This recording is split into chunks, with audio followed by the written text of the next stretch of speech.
Hi, it's Tally. Today I'm going to walk you through Bravo's Multi-Select extension functionality, which is going to allow you to extend multiple loans at the same time. From the Bravo dashboard, let's look up the customer. We will enter the first two letters of the first and last name, and from the list of customers, we'll confirm that I am selecting the correct one by looking at the address, phone number, and/or the birth date. Choose Select to move into the transaction screen. Now select Extension from the right. Depending on your state's regulations and your desired store setup, some of the options seen here may not be available. You can just give us a call to discuss or activate them. Start by selecting the loans that you want to pay on by checking the boxes here. Note selecting the top column here will sort the rows accordingly. Now my loan list is sorted by due date.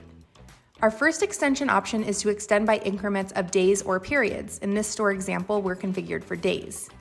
Just enter the number of days or periods or toggle the arrow up or down and then select Apply. The new due date, default date, and amount will appear. The second option is to change the loans to a specific due date.